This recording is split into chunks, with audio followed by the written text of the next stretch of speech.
Здравствуйте, друзья! Кто украл золотой запас Российской империи? В истории российского золота в годы Первой мировой войны как в капле воды отразились многие драматические события внутренней и международной жизни Российской империи. Золотой запас Российской империи накануне войны. К началу Первой мировой войны Россия имела достаточно большой запас золота. 1233 тонны в хранилищах Государственного банка Российской империи. Это не считая примерно 300 тонн желтого металла, который находился в обращении в виде монет. Накануне Первой мировой войны Россия по объему централизованных золотых резервов находилась на втором месте в мире, уступая лишь США. В 1915 году, данные на начало года, она продолжала сохранять свой золотой запас, хотя уступила второе место Франции. Россия накапливала свое золото в течение нескольких десятилетий, темпы накопления были высокими. В 1865 году, когда Россия только встала на путь капиталистического развития, запас был всего 57 тонн. В 1895 году он в результате целенаправленных усилий правительства вырос почти до 700 тонн. Золото было необходимо для денежной реформы 1897 года. В результате реформы на свет родился золотой рубль. В течение последующих 2 десятилетий золотой запас России вырос еще в 1,8 раза. Ведь покрытие бумажного денежного обращения по законам Российской империи было самым высоким среди стран, установивших у себя золотой стандарт – почти 100%. Правда, золотой рубль России обошелся дорого, за счет чего рос запас золота. Во-первых, за счет добычи желтого металла внутри страны. Это, пожалуй, основной источник формирования резерва. По нашим оценкам, за период 1891-1914 годов в России было добыто около 1000 тонн желтого металла. Во-вторых, за счет вывоза основного экспортного товара России – пшеницы и некоторых других зерновых. В период подготовки страны к денежной реформе, перехода к золотому стандарту, весьма сильно изменилась пропорция распределения урожая между внутренним потреблением и экспортом в пользу последнего. Реализация лозунга «Лучше не доедим, но вывезем» подрывала социальную основу деревни, а стало быть и всей страны. Ее население было преимущественно сельским.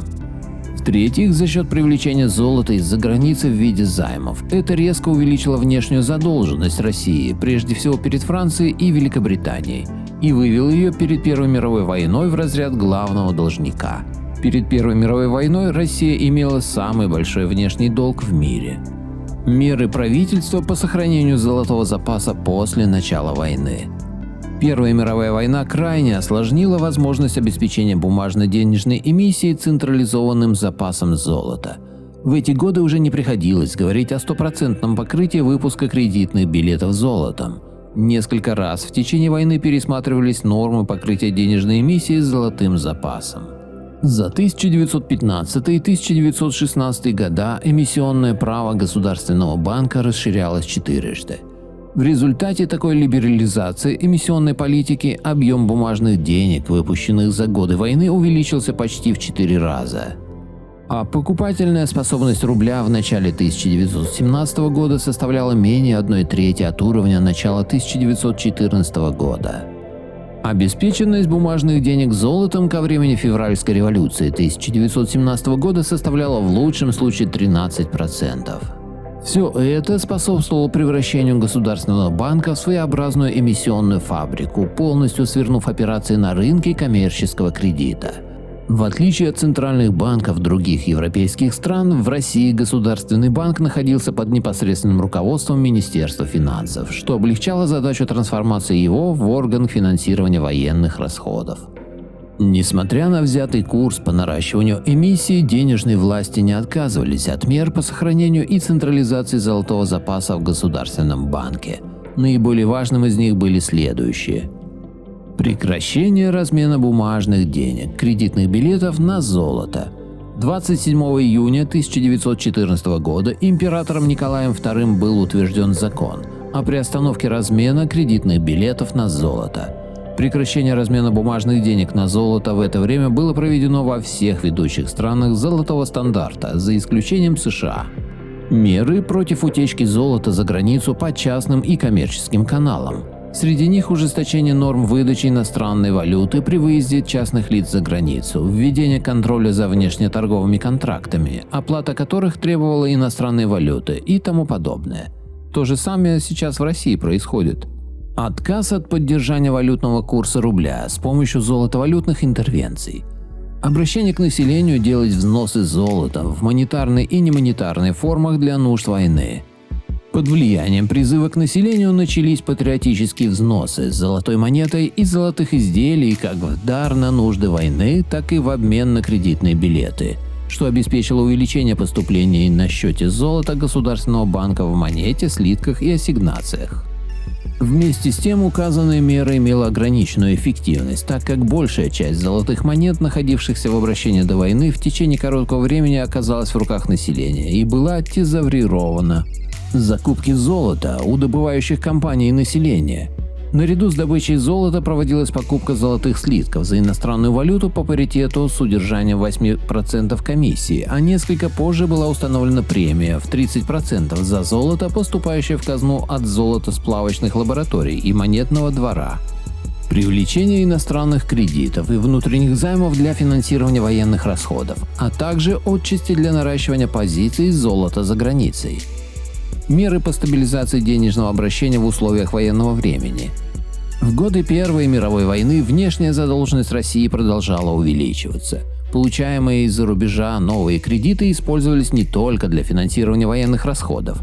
Часть иностранных кредитов, прежде всего полученных от Великобритании, были замороженными и представляли собой средства, которые депонировались на счетах зарубежных банков и оставались там без движения. Фактически это были фиктивные кредитные операции, которые создавали впечатление роста той части государственного золотого резерва, которая относилась к категории золота за границей. Такое эффективное наращивание золотого резерва России в конечном счете преследовало цель увеличения эмиссии бумажных денег Государственным банком России под якобы увеличившийся запас золота, что было необходимо для финансирования военных расходов внутри страны. Таким образом осуществлялись последовательно следующие операции.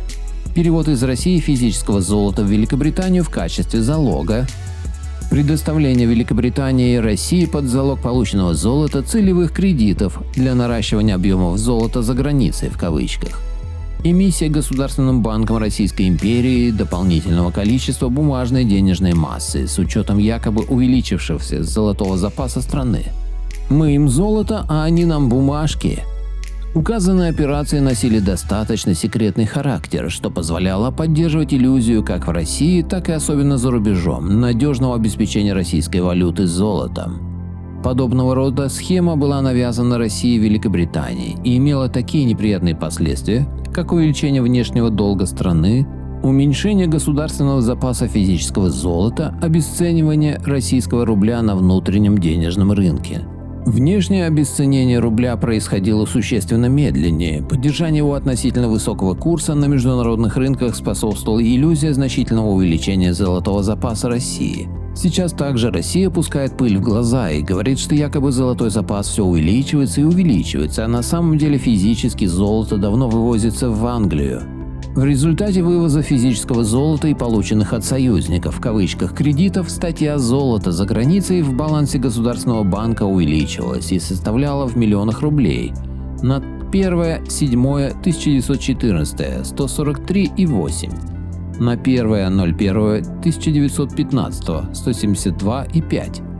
На 1.01.1916 года – 646,1. На 1.01.1917 года 2146,7. Россию последовательно загоняли в долговой капкан. По официальным данным, сумма золотого резерва Государственного банка за 1914-1916 года выросла с 1695 до 3617 миллионов рублей.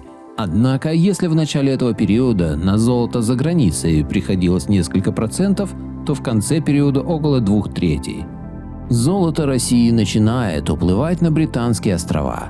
За годы Первой мировой войны до начала 1917 года золотой резерв Российской империи без учета позиций золота за границей уменьшился примерно на 462 тонны. Данное уменьшение почти исключительно обусловлено переводом в Банк Англии части Золотого резерва России для формирования специального гарантийного золотого запаса, о чем было сказано выше. Известно, что в начале войны Россия перевела в Банк Англии 498 тонн золота. 58 тонн вскоре были проданы, а остальные 440 лежали в сейфах Банка Англии в качестве обеспечения. Кроме того, денежные власти страны фактически лишились большей части золота, которое перед войной находилось в обращении. В первый месяц войны золотая монета исчезла из обращения и больше в казну не возвращалась.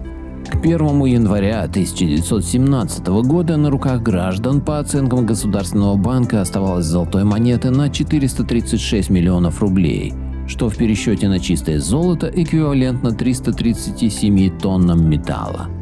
На Россию постоянно оказывали давление Великобритания и другие ее «союзники» в кавычках, требовавшие дополнительных поставок российского золота как условие предоставления военных кредитов на межгосударственном уровне. России в первые 2 года войны удавалось сдерживать эти устремления Запада. Там, где возможно, она прибегала для финансирования военных закупок к средствам, которые не требовали перевода за границу драгоценного металла, коммерческие кредиты, государственные кредиты от США и Японии. Однако в дальнейшем золото стало уходить из казны за пределы страны, прежде всего в Великобританию. В ходе войны Россия перевела в Банк Англии 498 тонн золота. 58 тонн вскоре были проданы, а остальные 440 лежали в сейф.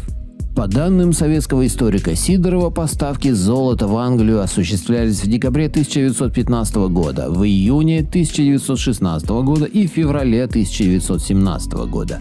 Как отмечает Борисов, взамен выдавались беспроцентные обязательства сроком от 3 до 5 лет в возврате золота после войны. Эти обязательства зачислялись на баланс Государственного банка, как золото за границей, что давало возможность использовать их в качестве формального обеспечения продолжающейся эмиссии кредитных билетов. Интересно отметить, что последняя отгрузка за рубеж в феврале 1917 года около 147 тонн золота не нашла отражения в официальной статистике Государственного банка. На 23 октября 1917 года статья «Золото в России» показывала наличие 1000 тонн металла. Очевидно, отправленное золото продолжало числиться по разделу «В пути», где учитывался металл, уже ушедший из страны, но еще не прибывший на место. Вот как описывают пропажу последней партии царского золота, отправленной в адрес Банка Англии, авторы книги «Экономика суверенной демократии». Золото, находящееся в пути до официального подтверждения Банком Англии, продолжало числиться на балансе России. Согласованный маршрут пролегал через всю Россию до Владивостока и далее на японских военных судах в Оттаву, Канада. Там находилось одно из заграничных хранилищ Банка Англии.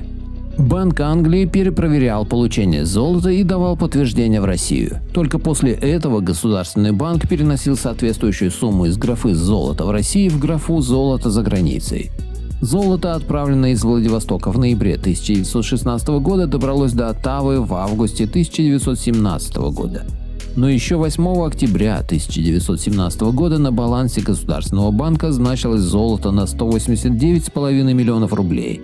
Оно так и не было оприходовано Банком Англии, и это лишь эпизод обычной воровской практики международных банкиров.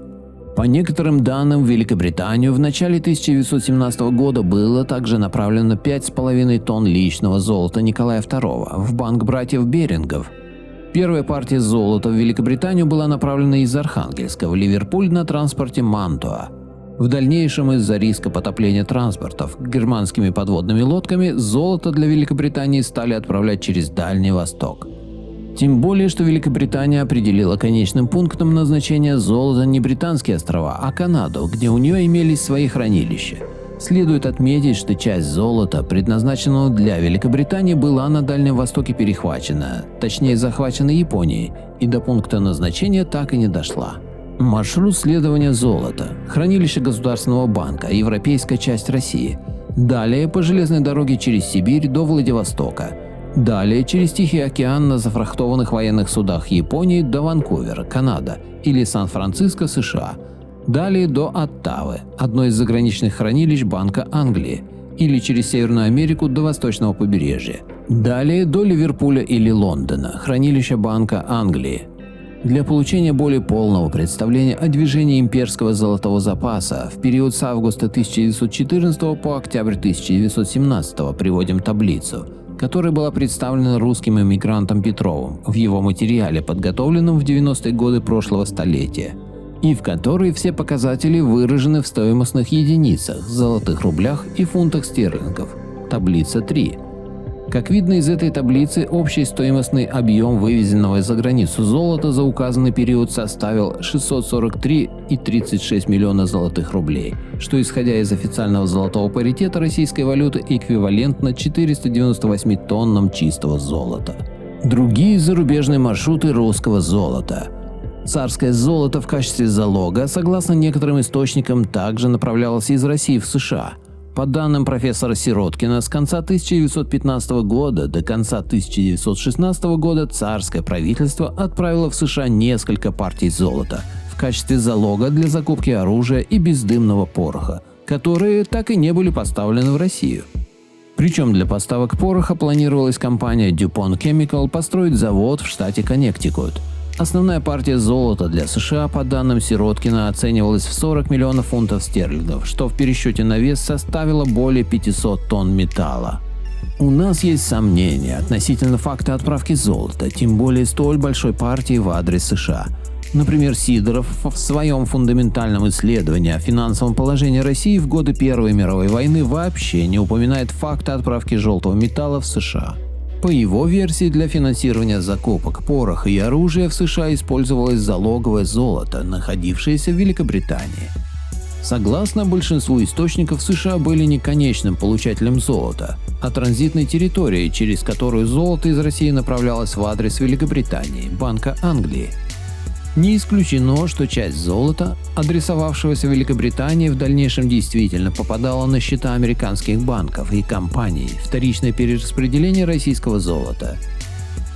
Таким образом, информация профессора Сироткина требует дополнительной проверки и уточнения.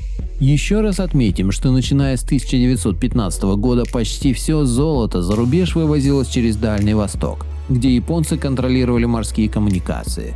По данным ряда источников, золото, которое предназначалось для США и Великобритании, было перехвачено в марте 1917 года Японией.